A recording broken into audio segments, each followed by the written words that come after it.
আজ আমরা যে লীলাটি আস্বাদন করব, আজ আমাদের আস্বাদনের বিষয় হলো ভক্ত গয়াসুরের হরি সাধনা। আবারও বলছি, আজ আমাদের আস্বাদনের বিষয় হলো ভক্ত গয়াসুরের হরি সাধনা। আমরা এই লীলার মধ্যে জানবো প্রকৃত ভক্ত কাকে বলে, ভগবানকে কেমন ভাবে ডাকলে, কেমন ভাবে ভালোবাসলে ভগবান সেই ভক্তকে কৃপা করে। যে এই যে গয়া ভক্ত, এ কিভাবে তীর্থে পরিণত হলো, নামের মাহাত্ম্য কি, তা আমরা লীলার মধ্যেই জানবো। মাগো, গয়ার তখন জন্ম হয়নি। গয়ার মায়ের নাম হলো কি? প্রভাবতী। প্রভাবতীর গর্ভে রয়েছে 5 মাসের সন্তান। তখন ওই গয়া প্রভাবতীর গর্ভে রয়েছে। আর তার প্রভাবতীর স্বামীর নাম হলো দৈত্যরাজ ত্রিপুরাসুর। দৈত্যকুলে জন্ম তার, ত্রিপুরাসুর। আর প্রভাবতী সেই ছিল পরম কৃষ্ণ ভক্ত মেয়ে, ভগবান ছাড়া আর কিছু জানতো না। এখন মাগো, ত্রিপুরাসুর ওই স্বর্গে অত্যাচার করবার জন্য, স্বর্গরাজ্য নিজের হাতের মুঠোয় আনার জন্য তিনি যেই না এক পা বাড়িয়েছে বাহিরে, সঙ্গে সঙ্গে পেছন থেকে প্রভাবতী বলছে, স্বামী, স্বামী গো, তুমি কোথায় চলেছ? প্রভাবতী, আমি যাচ্ছি যুদ্ধ করতে স্বর্গরাজ্যে। কেন? কেন স্বামী?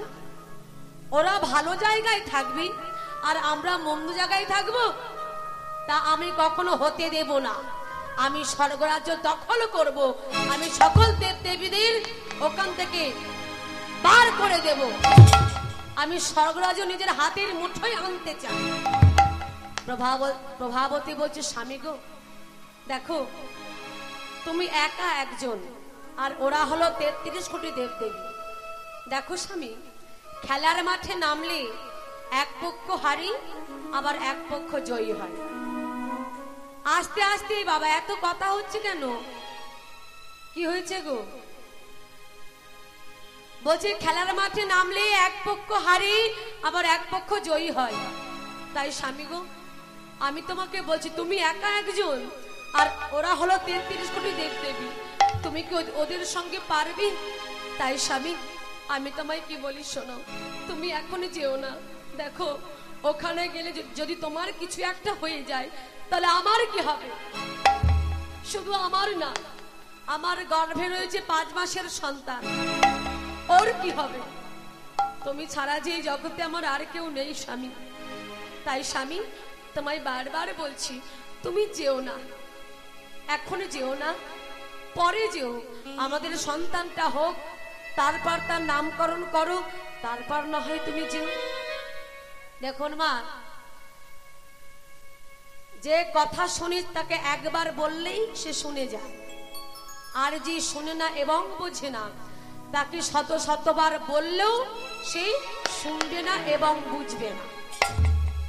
যখন প্রভাবতী বারবার স্বামীকে মানা করছে, স্বামী তুমি যেও না স্বর্গে, প্রভাবতীর উপর রেগে গিয়ে দৈত্যরাজ ত্রিপুরাসুর বলছে, ছাড়ো, ছাড়ো, তুমি আমায় জ্ঞান দিচ্ছ?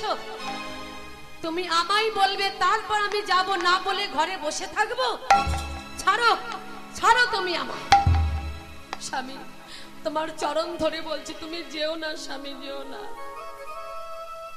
প্রভাবতীর কোনো কথাই শুনল না দৈত্যরাজ ত্রিপুরাসুর। চলে গেল স্বর্গরাজ্যে দখল করতে, স্বর্গরাজ্য নিজের হাতের মুঠোয় আনতে, সকল দেবদেবীর উপর অত্যাচার করতে শুরু করে দিল। সকল দেবদেবীগণ অত্যাচার সহ্য করতে না পেরে সবাই নিজেদের প্রাণ বাঁচানোর জন্য ওই ত্রিপুরাসুরের হাত থেকে, স্বর্গরাজ্য থেকে বিদায় নিয়ে সকল দেবদেবীগণ আসছেন কোথায়? শ্রী বিষ্ণু নারায়ণের কাছে। বিপদ ভঞ্জন মধুসূদন, বিপদ ভঞ্জন মধুসূদন।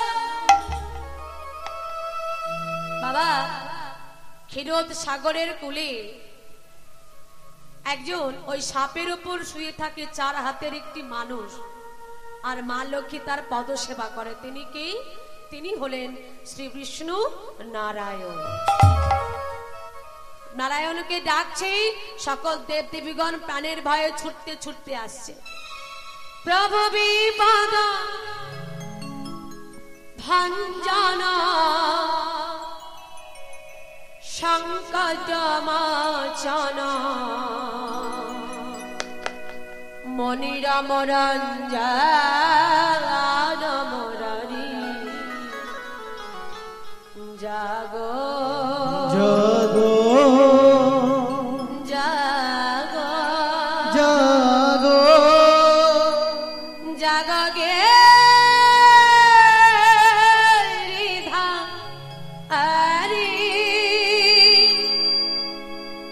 প্রভু বিপদ ভঞ্জন সংকট মোচন মনিরাম রঞ্জন মুরারি জাগো জাগো জাগো জাগো গিরিধারী প্রভু বিপদ ভঞ্জন সংকট মোচন মনিরম রঞ্জন মুরারি জাগো জাগো জাগো গিরিধারী জাগো জাগো নারায়ণ নারায়ণ জাগো জাগো নারায়ণ জাগো জাগো নারায়ণ জাগো জাগো নারায়ণ ও জাগো জাগো নারায়ণ জাগো জাগো নারায়ণ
ভঞ্জন মধুসূদন, বিপদ ভঞ্জন মধুসূদন। ওগো প্রভু, তুমি আমাদের রক্ষা করো প্রভু, আমাদের রক্ষা করো। যখন 33 কোটি দেবদেবীরা সবাই এসেছে ক্ষীরোদ সাগরের তীরে, তখন ভগবান শ্রী বিষ্ণু নারায়ণ তিনি নিদ্রায় মগ্ন ছিলেন। তাদের ডাক শুনে নিদ্রা ভঙ্গ হলো। দেখছেন কি, তার পাশে সকল দেবদেবীগণ এসে দাঁড়িয়ে রয়েছে। কি ব্যাপার, তোমরা সবাই আমার কাছে ছুটে এসেছো? কি ব্যাপার, কি হয়েছে তোমাদের? তোমাদের কি কোনো বিপদ হয়েছে যার জন্য তোমরা আমার কাছে ছুটে এসেছো? বলছো গো বিপদ ভঞ্জন মধুসূদন, আমরা বড় নিরুপায় হয়ে অসহায় হয়ে তোমার কাছে ছুটে এসেছি প্রভু। ওই ত্রিপুরাসুর আমাদের স্বর্গরাজ্য ছিনিয়ে নিয়েছে, আমাদের উপর অত্যাচার করেছে, আমাদের স্ত্রী পুত্রদের উপর অত্যাচার করেছে। ওই ত্রিপুরাসুরের হাত থেকে তুমি আমাদের রক্ষা করো প্রভু। তুমি না রক্ষা করলে যে আমরা বাঁচবো না প্রভু।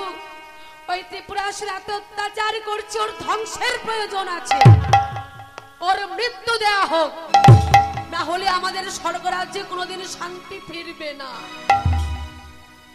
দেবদেবীদের মুখে এই কথা শোনার পর ভগবান শ্রী বিষ্ণু নারায়ণ তিনি বলছেন, ও সবই বুঝলাম। আচ্ছা, তোমরা সবাই তো আমার কাছে এসেছো, কিন্তু একজনকে তো দেখতে পাচ্ছি না, সে কোথায় গেল? কে বলো তো? তোমরা সবাই এসেছো আমার কাছে, কিন্তু একজনকে দেখতে পাচ্ছি না, সে কি? সে আর অন্য কেউ না, দেবাদিদেব মহাদেব ভোলানাথ, ভোলা মহেশ্বর। বলছে তিনি কোথায়? বলে প্রভু, ভোলা মহেশ্বর একে ছাই ভাষ্য মেখে শ্মশানে মশানে ঘুরে বেড়ায়। ওর কি কোনো চিন্তা ভাবনা আছে? চিন্তা আছে আমাদের। যখন ভগবান ভোলানাথের খোঁজ করছেন মা, সেই সময় পার্বতী স্বামীকে বলছে, স্বামী গো দেখো, এত দেবদেবী থাকতে ভগবান তোমাকে খোঁজ করছে, যাও তুমি একবার প্রভুর সঙ্গে দেখা করে এসো। পার্বতী কে বলছি? না ভোলানাথ। পার্বতী, প্রভু আমায় স্মরণ করেছেন, আমায় ডেকেছেন, আর আমি যাব না, তা কি করে হয়? পার্বতী তুমি একটু অপেক্ষা করো, আমি এক্ষুনি যাচ্ছি। ভগবানের কাছে গেলেন ভোলা মহেশ্বর, গিয়ে বলছেন, প্রভু আপনি আমায় ডেকেছেন? হ্যাঁ ভোলানাথ। কোথায় ছিলে তুমি? সকল দেবদেবীরা তাদের প্রাণের ভয়ে আমার কাছে ছুটে এসেছে,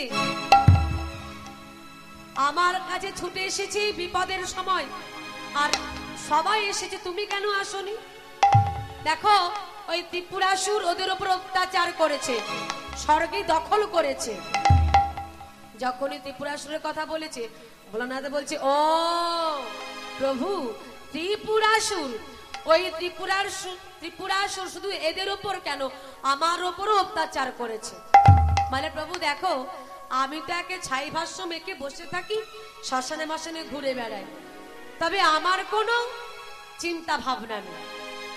বলে দেখো ভোলানাথ, তোমার চিন্তা ভাবনা না থাকলেও হবে, কিন্তু এদের তো আছে, এরা স্ত্রী পুত্র পরিবার নিয়ে কোথায় যাবে এই অত্যাচারী?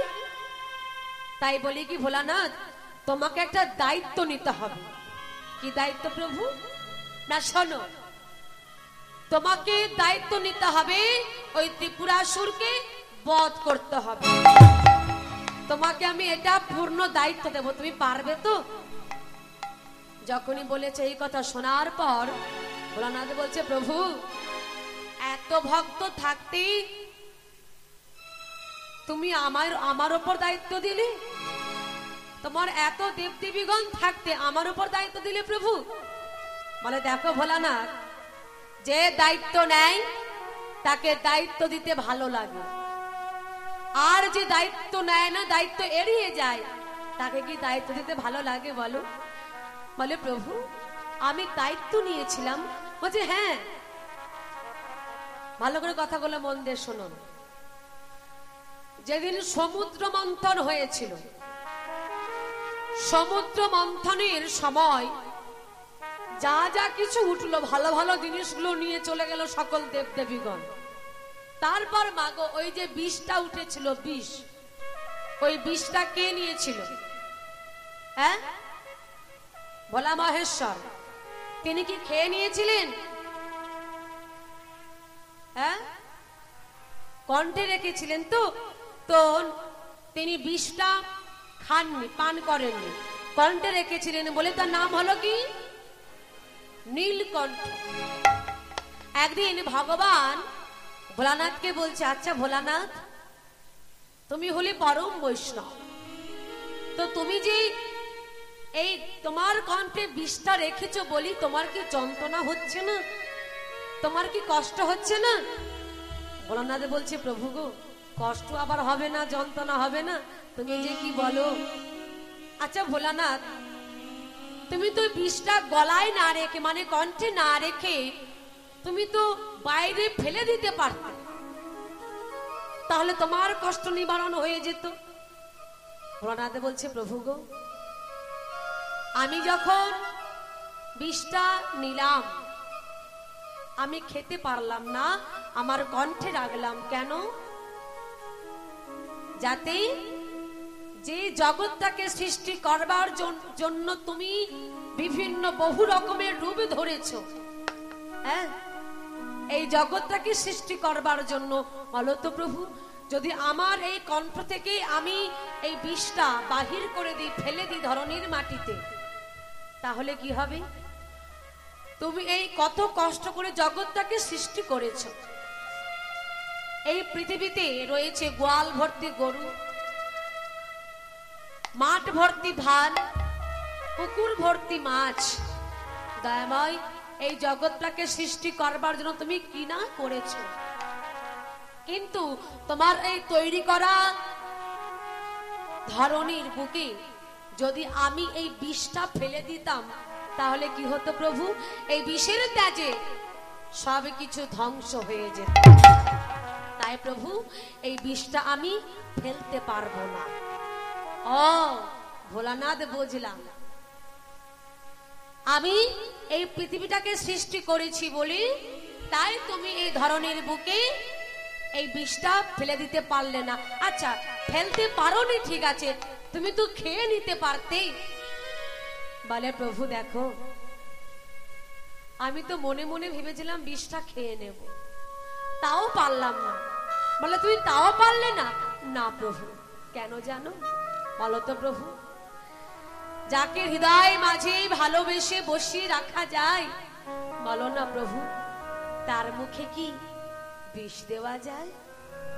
বলো, তোমাকে আমি ভালোবাসি, মন প্রাণে দিয়ে তোমায় আমি ভালোবাসি প্রভু, আর তোমাকে ভালোবেসে আমি রেখেছি আমার হৃদয় মাঝে। বলো দয়াময়, যদি আমি এই বিষটা পান করে নি, খেয়ে নি, তাহলে কি হবে? আমার কণ্ঠ দিয়ে যাবে আগে তোমার মুখে, তারপর যাবে আমার পেটে। বলো না প্রভু, যারে মনে প্রাণে ভালোবাসা যায় তার মুখে কি কোনোদিন বিষ দেওয়া যায়? তাই প্রভু, বিষটা আমি খেতে পারলাম না। ও ভোলানাথ, আমি তোমার হৃদয় মাঝে আছি বলে তাই তুমি বিষটা পান করতে পারলে না? বলছে, না প্রভু, তুমি আমাকে এত ভালোবাসো। হ্যাঁ প্রভু, তোমায় আমি খুব ভালোবাসি, তোমায় ছাড়া আমি আর কিছু জানি না। তবে প্রভু, এই বিষের জ্বালা যাবে কি করে? কে বলছে? না ভোলানাথ। ভগবান বলছেন, দেখো ভোলানাথ, এই কলিযুগের মানুষেরা তারা বাড়িতে বাড়িতে চাঁদা পত্র তুলে একটা হরিবাসর করবে, আর সেই হরিবাসর করবে, হরিবাসরে কীর্তন হবে, হরিনাম হবে, কৃষ্ণ নাম হবে, আর সেই হরিবাসরে সকল ভক্তরা আসবে। আর তোমার এই যে বিষের জ্বালা, এটা যাবে কি করে জানো?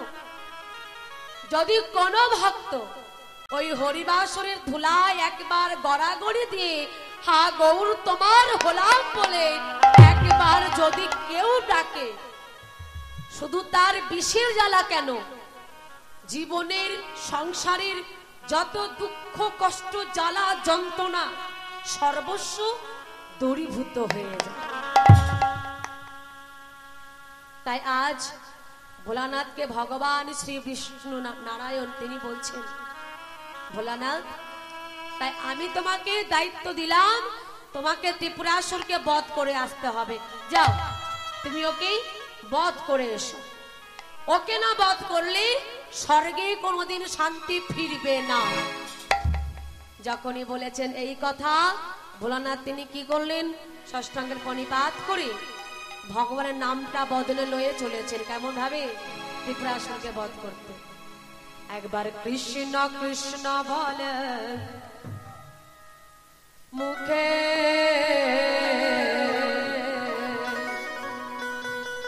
কৃষ্ণ কৃষ্ণ বলে মুখে, একবার কৃষ্ণ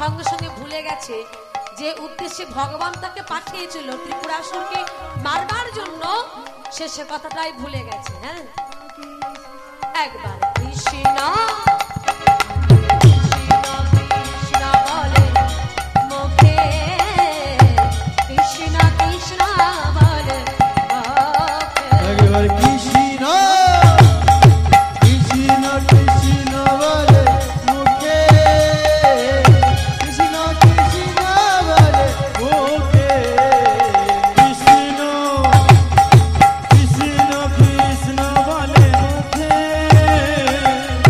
কৃষ্ণ কৃষ্ণ বলে মুখে, নামে বুক ভরে যায় অভাব মিটায়, নামে বুকে ভরে যায় অভাব মেটায়,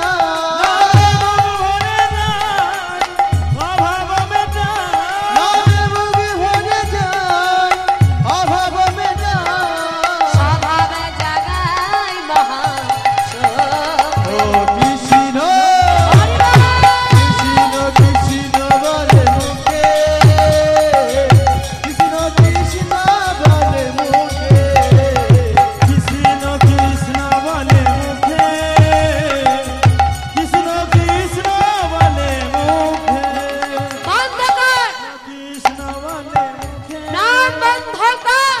কৃষ্ণ কৃষ্ণ এই কে তুই? নাম কি তোর? এইভাবে হরিনাম গাইছিস? কে তুই? নাম কি তোর? ভোলানাথ বলছি, আমার নাম আমার নাম আমার নাম ভোলানাথ। ও, তুই ভোলানাথ? তুই নাম গাইছিস এখানে কেন তুই? ভোলানাথ বলছি, তাই তো, আমি এখানে কেন এলাম? ওই যে ভগবানের নামটা যে না বদলে নিয়েছে সবই তো ভুলে গেছে মা। বলছি, ও না না, মনে পড়েছে, আমি কি জন্য এখানে এসেছি জানো? বলছে ভগবান আমাকে পাঠিয়েছে কি জন্য জানো? ওই ত্রিপুরাসুরকে বধ করতে। যখনই বলেছে এই কথা, ত্রিপুরাসুর মানে যার সঙ্গে কথোপকথন হচ্ছে, দেখা হয়েছে, সেই তো হলো ত্রিপুরাসুর। তার সামনে দাঁড়িয়ে রয়েছে ভোলানাথ, আর তার সঙ্গে দেখা হয়ে গেছে। ত্রিপুরাসুরের বলছে, তুই ত্রিপুরাসুরকে বধ করতে এসেছিস? বলছে হ্যাঁ। বলে ওরে মূর্খ, যাকে বধ করবার জন্য তুই এসেছিস তোর সামনে সেই দাঁড়িয়ে রয়েছে। আমি হলাম দৈত্যরাজ ত্রিপুরাসুর। তুই আমাকে বধ করবি? কই আমাকে বধ কর। ভোলানাথ বলছে, কি বললি? তুমি ত্রিপুরাসুর? বলছে হ্যাঁ, আমি ত্রিপুরাসুর। তুই আমাকে মারবি? মার। ভোলানাথ বলছে, তুমি স্বর্গরাজে তুমি আঘাত করেছো, তাদের স্ত্রী পুত্র পরিবারদের সবাইকে তুমি মেরেছো। কত মায়ের কোল থেকে সন্তানকে তুমি মেরে দিয়েছো। দেখো তুমি কেন এত অত্যাচার করছো। এই একদম জ্ঞান দিবি না, মোটেই জ্ঞান দিবি না। আমি তোর জ্ঞান শুনতে এখানে আসিনি। ত্রিপুরাসুর বলছে, এই তুই আমাকে মারবি তো, তাহলে তুই আমাকে মার। যখনই বলেছে এই কথা বাবা ভোলানাথ শুনে বলছে, না আগে আমি মারবো না, আগে তুমি আমাকে মারো। ত্রিপুরাসুর বলছে, না আগে তুই আমাকে মার। এ বলছে আগে তুমি আমায় মারো, ও বলছে না আগে তুই আমায় মার। ত্রিপুরাসুর বলছে, ঠিক আছে আমি তোকে আগে মারবো, ঠিক আছে তুই একটু দূরে সরে যা। যখনই ভোলানাথ দূরে সরে গেছে, অমনি ত্রিপুরাসুর ভোলানাথকে মারবার জন্য আগুন বাণ ছেড়েছে। যেই না আগুন বাণটা ছেড়েছে, ওই যে ভোলানাথকে মারবার জন্য আগুন বাণ ছেড়েছে, ভোলানাথ দেখেও সে ভুলে গেছে। যেই না বদনে নামটা আবার নিয়েছে, একবার কৃষ্ণ কৃষ্ণ বলে, কৃষ্ণ কৃষ্ণ বলে, একবার কৃষ্ণ, ও কৃষ্ণ কৃষ্ণ বলে মুখে, কৃষ্ণ কৃষ্ণ বলে মুখে, কৃষ্ণ কৃষ্ণ বলে মুখে, কৃষ্ণ কৃষ্ণ বলে মুখে।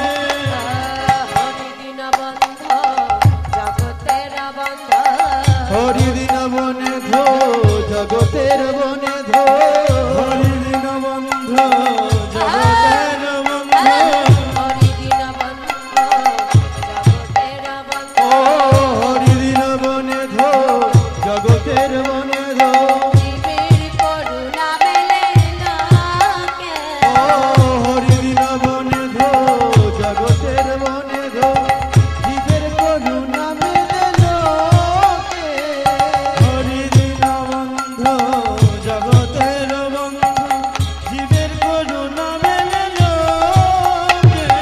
কৃষ্ণ হরি হরি হরি হরি হরি বল। মুখে, কৃষ্ণ কৃষ্ণ বলে মুখে। ও কৃষ্ণ কৃষ্ণ বলে মুখে, কৃষ্ণ কৃষ্ণ বলে মুখে, কৃষ্ণ কৃষ্ণ বলে মুখে, কৃষ্ণ কৃষ্ণ বলে মুখে, ও কৃষ্ণ কৃষ্ণ বলে মুখে, কৃষ্ণ কৃষ্ণ বলে মুখে,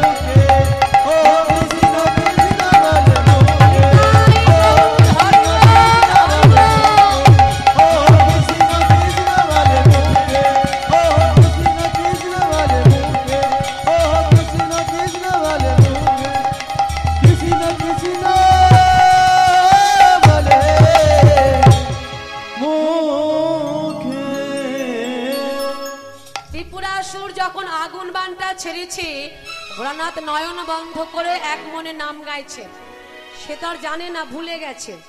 আর এখানে ভগবান বলছে, হাই দেখেছো সর্বনাশ, যাকে মারবার জন্য পাঠিয়েছি ত্রিপুরাসুরকে বধ করবার জন্য, ত্রিপুরাসুর কিনা ভোলা মহেশ্বরকে মারবার জন্য আগুন বাণ ছেড়েছে। আর এদিকে একে দেখো, ভক্তকে দেখো কেমন আমার নাম করছে। আরে ও তো একে ছাই ভাষ্য মেখে বসে থাকে, তো ওকে যদি এখন আগুন বাণটা মেরে না, যদি ওর সর্বাঙ্গে লাগে আগুন বাণ, তাহলে কেউ বাঁচবে? একেবারে পুড়ে ছাই হয়ে যাবে। তো তা তো করলে হবে না, কারণ ও আমার প্রাণের ভক্ত, পরম বৈষ্ণব ভোলানাথ, তা তো করলে হবে না। তাই ভগবান তিনি কি করলেন, মা লক্ষ্মী বলছেন, প্রভু তোমার ভক্তকে বাঁচাতে হবে, তাই একটা কাজ করো, তুমি সুদর্শন চক্র ছেড়ে দাও, ভক্তকে তুমি বাঁচাও, তোমার ভক্তকে। তাই করলেন। ভগবান কি করলেন, তার সুদর্শন চক্র ছাড়লেন। আর যেই না ছাড়লেন সুদর্শন চক্রটা, ওই ভোলানাথের বুকের মাঝে বনবন বনবন বনবন বনবন করে ঘুরছে। আর ঘুরতে ঘুরতে যেই না আগুন বাণটা সুদর্শন চক্রে ঠেকেছে, মা ঠেকা মাত্র ওই আগুন বাণটা ঘুরে ফিরেছে কার দিকে? ত্রিপুরাসুরের দিকে। ওই ত্রিপুরাসুর ভোলানাথকে মারবার জন্য আগুন বাণটা ছেড়েছিল, যেই না ভগবান সুদর্শন চক্র ছাড়লো, সুদর্শন চক্রে থেকে ওই আগুন বাণটা ঘুরে ফিরলো কার দিকে? তারই দিকে। ত্রিপুরাসুরের দিকে। এইবার যখন ত্রিপুরাসুর থেকে ঘুরে ফিরেছে আগুন বান, ত্রিপুরাসুর প্রাণের ভয়ে ছুটে পালাচ্ছে, আর তার পেছন পেছন যাচ্ছে কি ওই আগুন বান। তাহলে কে বাঁচলো? বেঁচে গেল ভোলা মহেশ্বর, তাকে ভগবান বাঁচিয়ে দিলেন। আর সর্বনাশটা কার হলো? যার গর্ভে রয়েছে মা 5 মাসের সন্তান প্রভাবতী। স্বামীকে কত করে বলেছিল, স্বামী তুমি যেও না, কোনো কথাই শোনেনি। ওই আগুন বাণী ত্রিপুরাসুরীর সারা সর্বাঙ্গ পুড়ে গেছে, দেহের যে বসনটা ছিল সেটাও পুড়ে গেছে, চোখের পাতাগুলো পুড়ে গেছে, মাথার চুলগুলো পুড়ে গেছে, সবই পুড়ে গেছে, কিন্তু দেহে এখনো প্রাণটা রয়েছে। সেই অবস্থায় ছুটতে ছুটতে চলেছে ত্রিপুরাসুর প্রভাবতীর কাছে। আর প্রভাবতী বিছানায় শুয়ে শুয়ে আকুল ব্যাকুল হয়ে কাঁদছে। আমার মনে হয় আমার স্বামীর কিছু একটা হয়েছে, না হলে আমার মন কেন এত উতলা হবে? আমার মনে হয় আমার স্বামীর কোনো একটা বিপদ ঘটেছে, না হলে যে আমার মন এত কুগাইছে কেন? স্বামীকে কত করে বলেছিলাম, স্বামী তুমি যেও না। স্বামীর কথা চিন্তা করতে করতে হঠাৎ ওই গভীর রাত্রিতে বাহির থেকে দরজায় ঠক ঠক করে কড়া নাড়লো। সে কে? সে আর অন্য কেউ না, ত্রিপুরাসুর। দরজার আওয়াজ শুনতে পেয়ে প্রভাবতী মনে মনে চিন্তা করছে, এত রাত্রিতে কেউ আসেনি, এসেছে আমার স্বামী। ছুটে গেল দরজাটি খোলার জন্য। যেই না দরজাটি খুলেছে মা, খুলবা মাত্র প্রভাবতী অবাক হয়ে চমকে উঠল। দেখছে কি, সারা সর্বাঙ্গ পুড়ে গেছে, ক্ষত বিক্ষত শরীর। প্রভাবতীর কোলে শুয়ে পড়ল ত্রিপুরাসুর। স্বামী গো, স্বামী গো,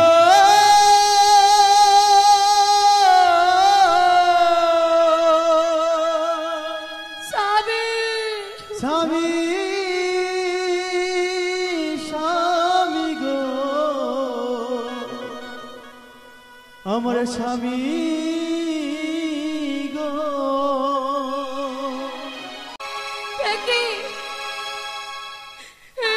স্বামী, কি হয়েছে তোমার? কথা বলো না স্বামী, কথা বলো। আমি তোমায় কত করে বলেছিলাম, স্বামী তুমি যেও না স্বর্গে,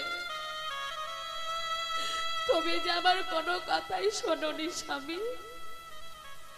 তোমার সারা শরীর যে পুড়ে গেছে স্বামী, আমি জানি আর তুমি বেশিক্ষণ বাঁচবে না। তুমি না বাঁচলে আমি বাঁচবো কি করে? আমার কি হবে? আমার সন্তানের কি? প্রভাবতী, আমি অনেক কষ্টে তোমার কাছে ছুটে এসেছি, কেন জানো? আমি তো মারা যাব, আমি তো বাঁচবো না, কিন্তু তোমাকে বাঁচতে হবে। তার জন্য আমি অনেক কষ্ট করে তোমার কাছে ছুটে এসেছি প্রভাবতী। প্রভাবতী, আমি কৃষ্ণ বিদ্বেষী, আমি কৃষ্ণকে কোনোদিন ভালোবাসিনি, তাকে আমি ডাকিনি, তার পূজা করিনি।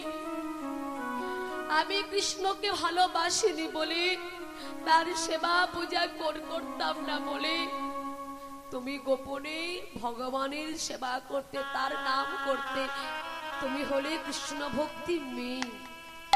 প্রভাবতী, আমি যদি তোমার সঙ্গ করতাম, সাধু সঙ্গ করতাম, তাহলে হয়তো আজ আমাকে এই দিনটা দেখতে হতো না।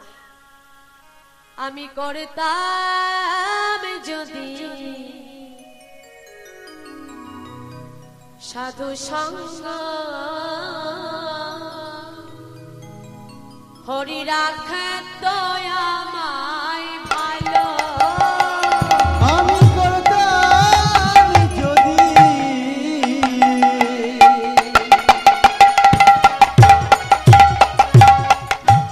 সাধু সঙ্গ,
আমি করতাম যদি সাধু সঙ্গ রাখিত হরি ভালো, আমি করতাম যদি সাধু সঙ্গ রাখিত হরি ভালো। প্রভাবতী, আমাকে জড়িয়ে ধরে কাঁদলে তুমি আমার মরা দেহটা ছাড়া আর কিছু পাবে না। প্রভাবতী, আমি অনেক কষ্টে ছুটে এসেছি তোমার কাছে, কারণ স্বর্গের দেবদেবীগণ তাদের উপর যেভাবে আমি অত্যাচার করেছি, তারা দৈত্যদের যেখানে যেখানে দেখছি তাদের প্রাণে আর বাঁচাচ্ছে না, মেরে ফেলছে। কারণ যদি আবার কেউ দৈত্য বংশে যদি কেউ থেকে থাকে, তারা যে আবার স্বর্গরাজ্যে দখল করবে, অত্যাচার করবে। তাই প্রভাবতী, তোমাকে দেখলেও ওরা তোমাকে প্রাণে বাঁচবে না, রাখবে না। যাও, তুমি এখান থেকে চলে যাও, অনেক দূরে চলে যাও, যেদিকে দু চোখ যায় তুমি সেদিকে চলে যাও, কারণ তোমার গর্ভে রয়েছে আমার সন্তান। প্রভাবতী, তোমাকে বাঁচতে হবে, তোমার সন্তানকে বাঁচতে হবে। স্বামী, আমি কোথায় যাব? প্রভাবতী, আমাদের সন্তানটাকে তুমি মানুষের মতো মানুষ করতে পারবে না, আমি তো মারা যাব। তোমার সন্তানকে তুমি করতে পারবে না তোমার মতো কৃষ্ণ ভক্ত করতে।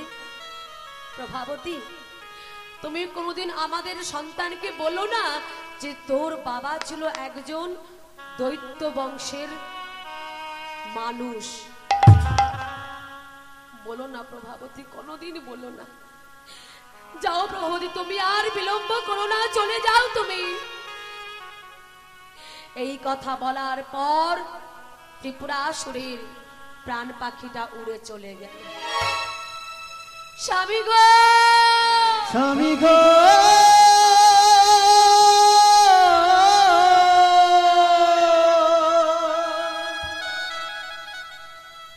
ও গো স্বামী, স্বামী গো, আমার স্বামী গো, আমার প্রাণ স্বামী চলে গেল কম না জানা। আমার প্রাণ স্বামী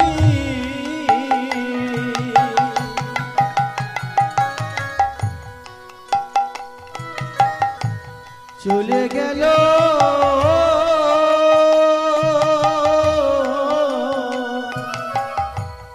কোন জানা।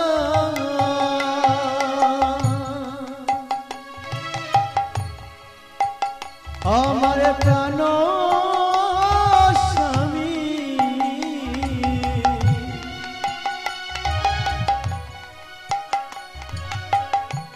চলে গেল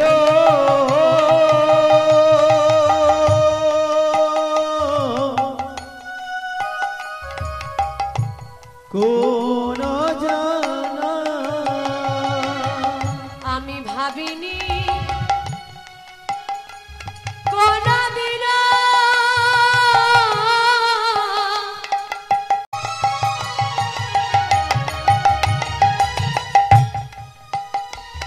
আমি ভাবিনি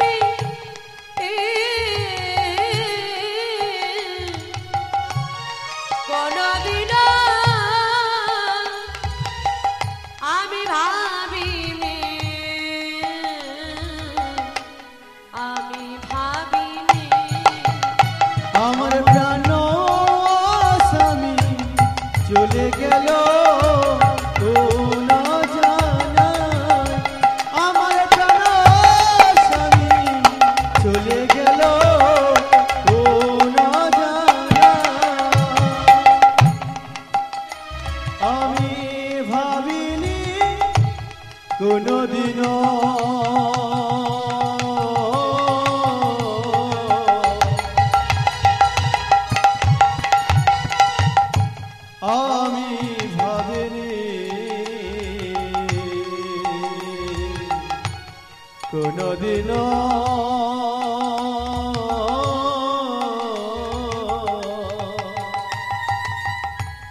আমি ভাবিনি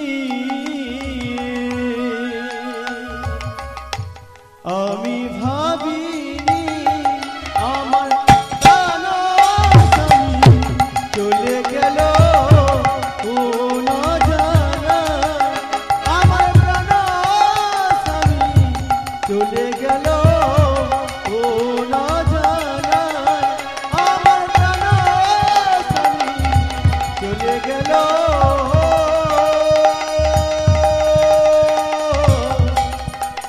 কোন জানা প্রভাবতী ওখান থেকে পালিয়ে গেল যেদিকে দু চোখ যায়। ছুটতে ছুটতে যাচ্ছে প্রভাবতী।